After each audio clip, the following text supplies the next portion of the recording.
बिस्मिल्लाहिर्रहमानिर्रहीम। शुरू अल्लाह के नाम से जो बड़ा मेहरबान और निहायती रहम करने वाला। नबी हज़रत मोहम्मद रसूलुल्लाह सल्लल्लाहु अलैहि वसल्लम मदीना मुनव्वरा में बाजार से गुजर रहे थे। हर एक दुकानदार अपना सामान बेच रहा था तो नबी अलैहिस्सलाम अनाज वाली दुकान के आगे रुके। गंदुम वाले ने जो गंदुम की बोरियां भर के सजाया, गंदुम को, जौ को, खुश्क गंदुम, तो नबी अलैहिस्सलाम ने देखा कि बड़ा खुश्क गंदुम है, तो उस गंदुम की बोरी में दरमियान से ऊपर से हाथ डाला। जब वो हाथ दरमियान तक पहुंचा और वहां से जब गंदुम नबी अलैहिस्सलाम ने उठा के बाहर निकाला तो गीला गंदुम था। फरमाया मन गश्शा, फरमाया रसूलुल्लाह सल्लल्लाहु अलैहि वसल्लम ने धोखा देने वाला, फरमाया लोगों के साथ धोखे से माल बेचने वाला, फरमाया जो दूसरों के नजरों से ओझल होके बेईमानी करना चाहता है, जो ऊपर से कुछ है अंदर से कुछ है, फरमाया जो धोखा देता है वो मुझसे नहीं है, वो मेरी उम्मत में से नहीं, फरमाया वो हम में से है ही नहीं जो धोखा देता है। फरमाया ये नहीं हम में से। इमाम अबू हनीफा रहमतुल्लाह अलैह बहुत बड़े बिजनेसमैन थे, कारोबारी थे बहुत बड़े। तो अचानक जब बादल आ जाते थे तो फौरन अपने मुलाजिमों को कहते थे कि एक शोरूम बंद कर दो। उस दौर में लाइट तो नहीं थी, बिजली नहीं थी। मुलाजिमिन ने पूछा कि हजरत इतना बड़ा कारोबार है, इतने दुकान पे लोग आते हैं, लाइनें लग के आपका सामान बिकता है और मौसम खराब होता है तो आप फौरन कह देते हैं दुकान बंद कर दो। फरमाया हाँ, बादल आने की वजह से रोशनी कम हो जाती है तो जो खरीदार है, ग्राहक है, उसको ये समझ नहीं आ पाती ये कपड़ा कितने अच्छे मेयार का है या घटिया है। कहीं वो घटिया को अच्छा समझ के खरीद ले, उसके साथ धोखा हो जाए। और मेरे नबी अलैहिस्सलाम ने तो फरमाया कि धोखा देने वाला हम में से नहीं है, बंद करो इसको। जब सूरज की रोशनी होगी, साफ सुथरा पता लगेगा भला क्या है, चंगा क्या है, सफेद क्या है, गंदला क्या है, उस रोशनी में सामान को बेचेंगे। एक सहाबी रसूल सल्लल्लाहु अलैहि वसल्लम के बारे में आता है, घर पहुंचे, कारोबार करते थे जानवरों का, तो पूछा वो ऊँटनी कहाँ गई जो हमने यहाँ अलग से बांधी थी, बीमार है। तो नौकर ने बड़ी खुशी के साथ उनके आगे दिनार रखे, कई सौ की, जनाब वो तो मैंने बड़ी महारत के साथ बेच दी। फरमाया अच्छा, उसको बताया था कि ये बीमार है, ये दौड़ नहीं सकती? कि नहीं ये तो नहीं बताया। बड़ों उससे पूछा था लेनी किस लिए है? ज़िबा करने के लिए लेनी है, सफर करने के लिए लेनी है, हल जोतने के लिए लेनी है, बाग में काम करने लगाना है? कहिए ये भी नहीं पूछा। अपने नौकर का हाथ पकड़ा, उस सड़क पर चल पड़े, उस सिमत चल पड़े जिस तरफ से खरीदार आया था। कई मील का सफर करके वो मिल गया, उसे पकड़ा, उसे बताया मेरे मुलाजिम ने गलत बयानी कर दी मेरे भाई, ये सामान में तो दाग लगा हुआ है। हाँ, खुद सुना मेरे नबी अलैहिस्सलाम ने फरमाया धोखा देने वाला हम में से है नहीं। मुझे याद पड़ता है मेरे वालिद मरहूम शेर इस्लाम मौलाना हबीबुर रहमान साहब लुधियानवी रहमतुल्लाह अलैह आज से 10-15 साल पहले एक दफा अपनी पुरानी एम्बेसडर बेचनी थी, तो जो साहब खरीदने के लिए आए, यहाँ यूनिवर्सिटी में कोई प्रोफेसर थे सरदार जी, तो जब वो बैठे मियाँ बीवी आके तो हजरत ने 200 खराबियां कार की गिनवा दी। तो हंस के कहने लगा मौलाना साहब बेचन ली सानू बुलाया कि भजान ली बुलाया? कि माल तो बेचना है लेकिन कीमत उतनी चाहिए जो जायज हो। हम क्या करते हैं, हम जब सामान खरीदने जाते हैं और जब जो दुकानदार जब सामान खरीदता है होलसेलर से तो उसकी 200 कमियां होलसेलर को बताता है कि ये भी खराब है, और जब अपनी दुकान पे आ जाता है तो उसकी 200 खूबियां ग्राहक को बताता है, इसमें ये भी खूबी है, ये भी खूबी है। तो झूठ बोलकर जो काम किया, और याद रखो जिसको धोखा देते हो आप, जिनको धोखा देंगे, कोई भी बंदा हो चाहे किस मर्जी मजहब से ताल्लुक रखता हो, धोखे में एक बड़ी खासियत है। किसी को आपने धोखा दिया तो जो बंदा धोखा खाएगा वो 1 दिन 2 दिन 3 दिन 5 दिन 1 महीना 2 महीना परेशान रहेगा, आखिर धोखे में से निकल जाएगा, फिर तरक्की के रास्ते पर लगेगा। याद रखना ये बात, जिसको आप धोखा देंगे वो मुद्दते कलील के लिए परेशान होगा, बाद में अल्लाह उसको इज्जत देंगे, तरक्की की तरफ जाएगा। लेकिन जो धोखा देने वाला है ये धोखा घूम फिर के सारी दुनिया से वापस उसके माथे पे आके टकरेगा, बाद में उसकी चौखट पे आके लगेगा, और ऐसे मौके पे इसको धोखा मिलेगा जब ये सोचता होगा कि अब तो सारे काम बन गए। धोखा जो है अपनी मंजिल पे वापस आता है, ये सोचता है कि मैंने फलां को फराड करके सामान बेच दिया, हो गया मामला हल। हल नहीं हुआ, ये अपने जिम्मे गुनाह छोड़ा है जिसने वापस आना है तुम्हारे तक। ये धोखे वाली बातें आज इसलिए याद आ गई कि 5-7 महीने पहले हमारे एक भाई, दीनी भाई शहाब चतुर साहब, अल्लाह उनकी हिफाजत फरमाए, उनको सेहत अता फरमाए, उनकी उम्र दराज फरमाए, वो केरला से चले हज करने के लिए पैदल। कहां जाना है जी हज करने के लिए? बैतुल्लाह जाना है, मक्का मुकर्रमा। हज कब पूरा होता है जी? जब बैतुल्लाह के चक्कर काटने के बाद मदीना मुनव्वरा जाके बंदा रसूलुल्लाह सल्लल्लाहु अलैहि वसल्लम को जाके अस्सलामु अलैकुम या रसूलुल्लाह कहता है, तब हज पूरा होता है। तो इसने कहां जाना है? केरला से पैदल चला, पहले बैतुल्लाह की ज़ियारत करनी है, फिर आका सल्लल्लाहु अलैहि वसल्लम के रोज़े पर हाजिरी करनी है। किस नियत के साथ चला? कि बस एक ख्वाहिश है कि एक बंदा अपनी पूरी ताकत लगा के अपने महबूब हज़रत मोहम्मद रसूलुल्लाह सल्लल्लाहु अलैहि वसल्लम की चौखट तक अपने पांव से चल के पहुंच जाए। चलिए जी, चल पड़े। वो किसी ने कहा है ना, हमें तो अपनों ने लूटा, गैरों में कहां दम था। मेरी कश्ती वहां डूबी जहां पानी कम था। अल्लामा आमिर उस्मानी ने बड़ी खूबसूरत बात की। उसने कहा, चमन के वो खुद परस्त माली जिन्हें खिज़ां रास आ गई हो, वो क्यों कर ये दुआ करेंगे चमन में फसले बहार आए, और मताए गुलशन कुछ ऐसी बांटी मेरे वफादार दोस्तों ने, न उनके दामन में फूल पहुंचे न मेरे दामन में खार आए। हजार जिद्दत तराजियों के मिजाज बदला करे जमाना, मगर यकीन रहेगा आमिर मिजाज बातिल वही पुराना। जुबां पे इस्लाम का वजीफा मगर ख्यालात काफिराना। हमारी पस्ती की इंतहा क्या, हमारी जिल्लत का क्या ठिकाना। गुनाह तो फिर गुनाह ठहरे, इबादतें भी मुजरिमाना। शाह भाई चल पड़े। रास्ते में जब केरला से निकले, आहिस्ता आहिस्ता लोगों को पता लगने लगा,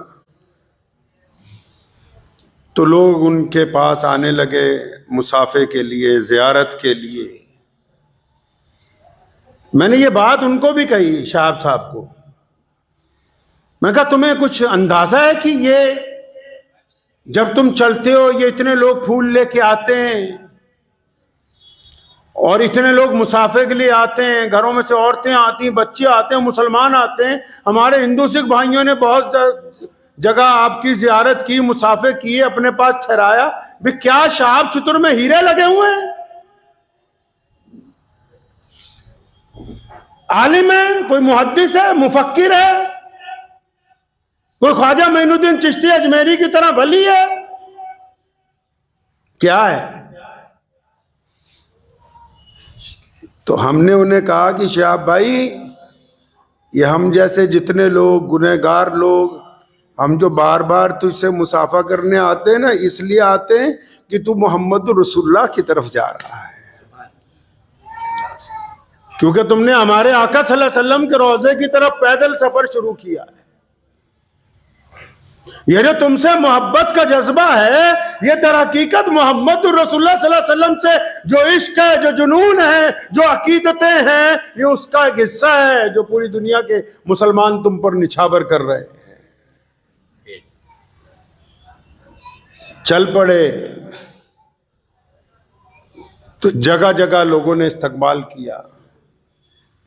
यहां हमारे पंजाब में जब एंटर हुए तो मैं उनसे मुलाकाती हुआ। हमने कहा हमारे लायक जो खिदमत होगी बताइएगा। तो चंद दिन बाद उनका पहली दफा फोन आया कि सफर जो है वो आहिस्ता करना पड़ेगा, क्योंकि पड़ोसी मुल्क वाले, जब मैं चला था जाने से पहले पाकिस्तान की एम्बेसी में गया था, वीज़ा मांगा था, तो उन्होंने कहा कि जब बॉर्डर के करीब पहुंच जाओगे तब वीज़ा दे देंगे, ताकि मियाद 3 महीने की होती। तो अब जब आ गए, करीब आ गए, तो कहते हैं आज देंगे, कल देंगे, परसों देंगे, नरसों देंगे।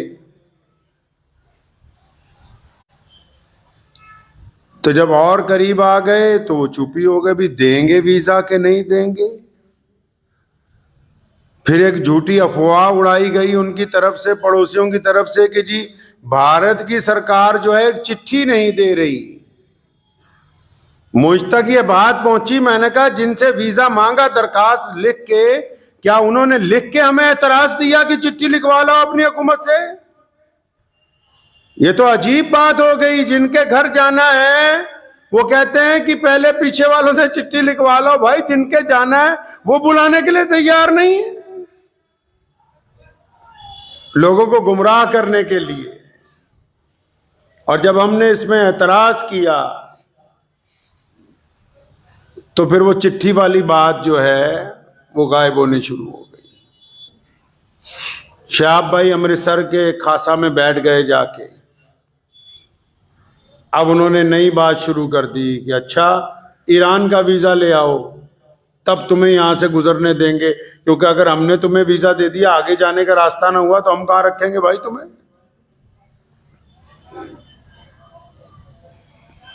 ये बात जब पता लगी तो ईरान के वीज़ा के लिए अप्लाई कर दिया, तो ईरान वालों ने वीज़ा दे दिया अल्हम्दुलिल्लाह। अब जब उनका वीज़ा भी आ गया, तब भी आजकल हो रही है, इस हफ्ते देंगे, अगले हफ्ते देंगे, परसों देंगे, नरसों देंगे। 4 महीने हमें अपनों ने लूटा, गैरों में कहां दम था। मैं कह रहा था एक साथी को, लोहे को तो लोहा काटता है ना। ये तो जा रहा था बैतुल्लाह की तरफ। भारत की सरकार ने तो कोई एतराज नहीं किया। मैं ये इसलिए नहीं कह रहा हूं कि ये हमारी सरकार है, इसलिए कह रहा हूं कि दुनिया की सबसे बेहतरीन बड़ी तादाद में मुसलमान इस मुल्क में रहते हैं, और हमें पता है कि अपनी हकूक का, अपने दीन का, अपनी आजादी का तहफ्फुज किस तरह करना है। हमने कभी किसी से डर के कोई काम नहीं किया है। हो सकता है, होता रहता है, कुछ फिरका परस्त शोर मचाते रहते हैं, लेकिन इसका मतलब ये तो नहीं कि हमने अजान देनी छोड़ दी, नमाज पढ़नी छोड़ दी। इसका मतलब ये तो नहीं कि हम दीन पे नहीं चलते। इसका मतलब ये तो नहीं कि हम अकायद की हिफाजत नहीं करते। मुल्क का, हमें इस बात का फख्र है कि हमारे मुल्क का कानून इस हद तक मजबूत है कि अगर मजलूम आदमी हक और इंसाफ की लड़ाई लड़ने पर आ जाए तो किसी ना किसी मुकाम पर जाके आज भी इंसाफ का डंका इस जमीन के ऊपर बजता है। आजकल करने लगे जी। फिर उनको कहा कि चुप हो जाओ बिल्कुल, और अपने मीडिया को कहा कि शोर मचाओ कि चला गया है, चुपचाप निकल गया पाकिस्तान से। तो वहां के 2-3 बेईमान यूट्यूबर जो हैं, जो धोखा देने की बात करते हैं, उन्होंने मुहिम चलाई कि जी चला गया है, निकल गया है, गुजर गया है। जब ये बात पता लगी मैं फिर उनके पास गया। मैंने कहा अगर हम चुप रहेंगे दुनिया को हकीकत नहीं पता लगेगी। जब लाखों मुसलमानों के जज्बात आपसे जुड़े हैं तो बताइए लोगों को कि मैं यहीं हूं।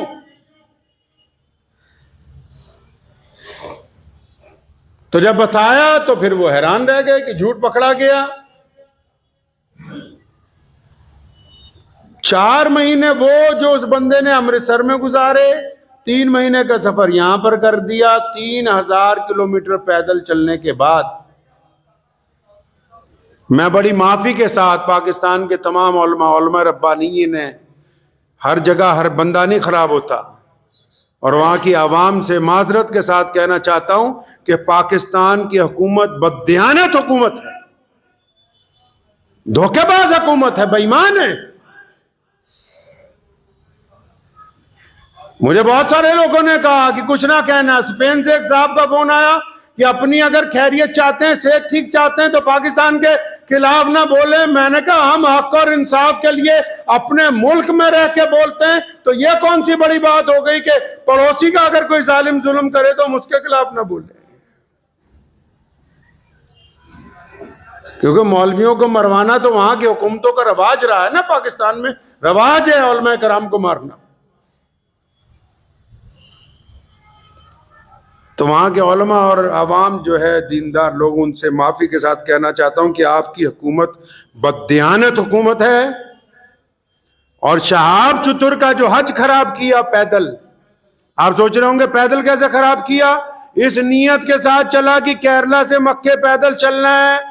यहां जब अमृतसर से वाघा से एंट्री हुई, दूसरे दिन सुबह को उसे जबरदस्ती रोते हुए को, बिलबिलाते हुए को पकड़ के लाहौर एयरपोर्ट से ईरान की फ्लाइट में बिठा के पाकिस्तान से बाहर निकाल दिया गया। ये कौन सी मुसलमान हुकूमत है जो एक मुसलमान को पैदल चलने का रास्ता अपने मुल्क में से नहीं दे सकी। ऐसी हुकूमत होती है, इसको बोलते हैं कि डींगा हक हाँक लो इना को जिन्नियां असी न्यूक्लियर पावर हैं जी। बंदा एक तुहाडे को पैदल नहीं कढ होया, शर्म ना डुब के मर जाओ।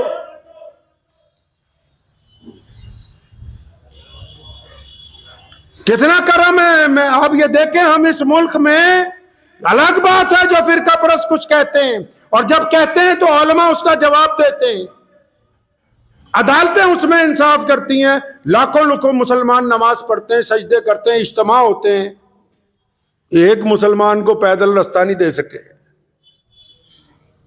एक उसका कसूर क्या है जी कि वो भारत में पैदा हुआ, क्योंकि वो हिंदुस्तान में पैदा हुआ है जी। काश के हिंदुस्तान की भारत की सरहदें ईरान तक लगी होती तो आज ये बंदा खैरियत के साथ चलता हुआ मक्का मुकरमा अपनी उम्मीद, और जो उसने अल्लाह ताला से अपनी उम्मीद दिल लगाया कि मैं पैदल वहां तक पहुंचूंगा, आराम से चला जाता। तो इस हुकूमत ने क्या बेईमानी, इस बेईमानी में सिर्फ पाकिस्तान एम्बेसी के अफसरान नहीं, शहाब चतुर टीम के कई गद्दार शामिल हैं, जो चतुर के नाम पर बिरयानियां भी खाते रहे, जेबें भी गर्म करते रहे, और बाद में घड़ियाली आंसू रो के मुसलमानों को दिखाने भी लगे। वो बेईमान यूट्यूबर गिनती के चंद ईमानदारों को छोड़ के जो सारा दिन धोखा देते हैं, बिल्कुल जैसे रसूलुल्लाह ने गेहूं की बोरी में हाथ डाला, नीचे गीला गेहूं था। जो यूट्यूबर सारा दिन झूठ बोलते हैं सिर्फ चंद चांदी के सिक्कों के लिए कि 5000, 10,000, 50,000 आमदनी हो जाए, दबा के झूठ बोल रहे हैं, तो ये भी तो मोहम्मद रसूलुल्लाह सल्लल्लाहु अलैहि वसल्लम के उसी हुक्म में शामिल है।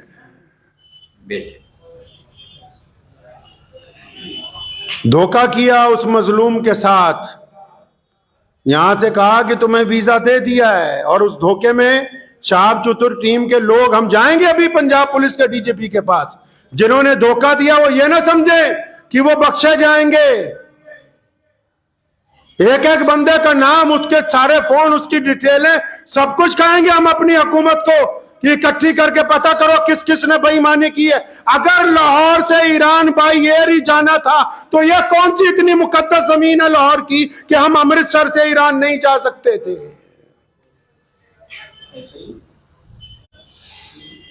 वहां कौन से बहुत बड़े मुहद्दिस बैठे हुए थे लाहौर के अंदर जिन्होंने उसे उठा के जहाज के अंदर बिठा दिया। आज भी यूट्यूबर झूठ बोल रहे हैं जी, सुभान अल्लाह माशाअल्लाह। वो बताओ कि रो रहा है, बताओ कि बिलख रहा है, बताओ कि उसकी उम्मीदों पर पानी फेरा गया, बताओ कि उससे बेईमानी की गई, बताओ कि शाह चतुर को धोखा दिया गया। क्यों नहीं बोलते? एक मुसलमान के साथ बेईमानी, पूरी दुनिया के मुसलमानों को धोखा, फिर ये कहना जी असी तो मुसलमान दी सरकार है। लानत है ऐसी सरकार के ऊपर। काफिर और कहते किसको है जी?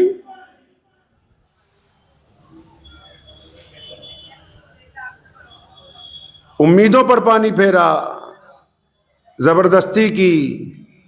और ये 3-4 ठेकेदार बदमाश जो साथ में लगे हुए थे, जिनकी पोल इंशाल्लाह जल्दी खुलेगी, जब यूट्यूबरों के आगे जाके जी हमने ये किया जी, हमने वो किया जी, ये हमारी ऑडियो जी, ये वहां का सबूत है जी, जिन्होंने बेईमानी करके ये साजिश रची। क्यों भेजा हमारे मुल्क के एक आदमी को धोखे से पाकिस्तान? अगर उसने रास्ता देना ही नहीं था, अगर वो उसको पैदल ताफ्तान तक पहुंचा ही नहीं सकते थे, अगर वो अपने मुल्क में, हमारे मुल्क में 3000 किलोमीटर चला वो बंदा, केरला से लेकर अमृतसर तक, कदम कदम पर तमाम मजहबों के लोगों ने, मुसलमानों ने तो करना ही करना था, तमाम रियासतों की हुकूमत ने इस बात का ख्याल रखा कि चतुर आराम से गुजर जाए, चतुर को तकलीफ ना हो कि एक बंदा हज करने के लिए जा रहा है, तुम उसको चंद किलोमीटर अपने मुल्क में चलाने के बाद ज्यादती करते हो और फिर यह कहते हो कि हम मुसलमान हैं। मैं वहां के भी उलमा से, जो दयानतदार लोग हैं, उनसे गुजारिश करूंगा कि जो बेईमानी कर रहे हैं वहां बैठ के, इनकी पोल खोलिए, कम से कम पता लगे कि हक पसंद कौन है, बेईमान कौन है। हालांकि जिस अंदाज से लाहौर के लोगों ने उसका इस्तकबाल किया वो बताता था कि अवाम के दिलों में मोहब्बत है, लेकिन जिस अंदाज से वहां की हुकूमत ने उससे जबरदस्ती करके उसे अपने मुल्क से निकाला, ये साफ तौर पे ये बात वाज़ेह है कि वो एक कमज़ोर हुकूमत है। उन्होंने अपने मुल्क को कमज़ोर किया, अपने मुल्क की अवाम की ख्वाहिशात की तकमील की परवाह नहीं की, और एक हज पे जाने वाले के साथ बेईमानी की गई, धोखा किया गया है। और वो ज्यादा खुश ना हो जो ठेकेदार बने थे, जिन्होंने शहाब भाई को धोखा दिया, शहाब के नाम पर अपने अपने मकसद हल करते रहे।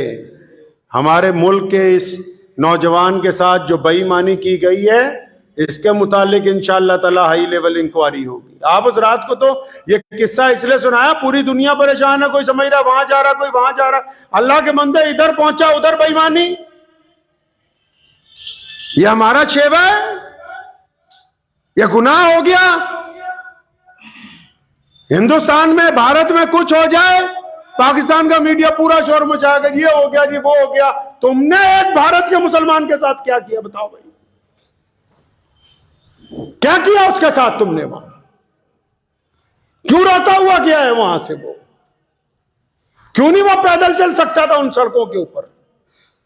आज मैं जिम्मेदारी से बैठ के कहता हूं, आज अल्लाह का शुक्र इस बात पे अदा करता हूं कि 1947 में मुजाहिद आजादी रईसुल अहरार मौलाना हबीबुर रहमान लुधियानवी ने इसी जामा मस्जिद से कहा था कि इस मुल्क का क़याम ना करो, और जब हो गया फरमाया मैं वहां नहीं जाऊंगा। ये अल्लाह का शुक्र रहा कि हम इस जमीन पर हैं, गर्चे हमारी तादाद कम है, लेकिन इज्जत के साथ 5 वक्त अज़ान दे के नमाज पढ़ते हैं। किसी मुसलमान के साथ कभी धोखा देने की नौबत नहीं आती है।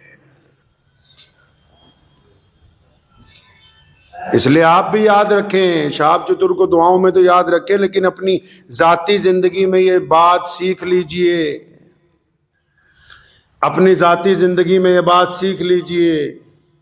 धोखा जिसको देंगे धोखा पलट के आएगा। चतुर का कुछ नहीं गया, अजर देने वाला अल्लाह है, उसकी नीयत पाक थी, उससे जबरदस्ती हुई है, अल्लाह के घर तक पहुंच जाएगा। लेकिन वो बदमाश चतुर के नाम पे जो ठेकेदार बने, यहाँ जो साथ में चलते रहे, जिन्होंने मुसलमानों को धक्के भी मारे, बदतमीजियां भी की, और बाद में उसको ये नहीं बताया कि वहां जा रहे हो, वहां जाती तुम्हें जहाज चढ़ा देंगे। और वो एम्बेसी वाले जिन्होंने उसके साथ ज्यादती की है, और चलो तुमने अपनी हुकूमत को खुश कर लिया सो कर लिया, अल्लाह ताला तो उत्ते बैठा है ना, फिर जवाब तो उधर देना है ना, खुदा नू, वो तो मौजूद है ना। अल्लाह तबारक व तआला की जात तो देख रही है। तुमने जो बदमाशियां की हैं, उस मजलूम के साथ जो धोखा किया, बेईमानी की है, और ये यूट्यूबर जो झूठ बोल बोल के पैसे कमा रहे हैं, ये पैसा अस्पतालों में जाना है। एक हाजी के नाम पर झूठ बोल बोल के जो दौलत इकट्ठी कर रहे हो, ये काम आने वाला नहीं है। दौलत किसी का काम नहीं आई, और मेरे रसूल सल्लल्लाहु अलैहि वसल्लम ने दौलत को पसंद नहीं किया। इसीलिए आज जुमे की नमाज से पहले आज के खुतबे में ये बात आप हज़रात को बताई कि शहाब के साथ हुआ क्या। वो ईमानदारी के साथ चला। पड़ोस के मुसलमान मुल्क ने एक मुकद्दस सफर को बेईमान बना दिया, एक मुकद्दस सफर पर दाग लगा दिया। कभी कहा कि लेटर ले आओ, कभी कहा ईरान का वीजा ले आओ, कभी कहा आज चलेंगे कल चलेंगे। साथ में जितने लगे हुए थे खाने पीने वाले, उनकी तो मौज लग गई, उनको तो फायदा हो गया। वो कहते ना, चमन के वो खुद परस्त माली जिन्हें खिजार आस आ गई हो। समझ आई है शेर की नहीं आई? कहते जो चमन होता है ना बागीचा, तो कोई बागीचा जब उजड़ जाता है ना, उसमें एक माली रहता है देखभाल के लिए, उसमें एक माली होता है। चमन के वो खुद परस्त माली जिन्हें खिजार आस आ गई हो, मतलब एक बाग है बहुत बड़ा, उजड़ गया, तो उसका जो देखभाल करने वाला है ना, वो कहता है भी इतना फल तो दरख्त से आ रहा है रोजाना हर सीजन में कि मेरा गुजारा हो रहा है। अगर ये बाग ठीक हो गया तो लोगों को फायदा होगा, बाग ठीक हो गया तो मालिक को फायदा होगा। चमन के वो खुद परस्त माली जिन्हें खिजार आस आ गई हो, वो क्यों कर ये दुआ करेंगे चमन में फसलें बाहर आए। मताए गुलशन कुछ ऐसी बाटी, चतुर के वफादार दोस्तों ने ना उनके दामन में फूल पहुंचे ना इनके दामन में खा।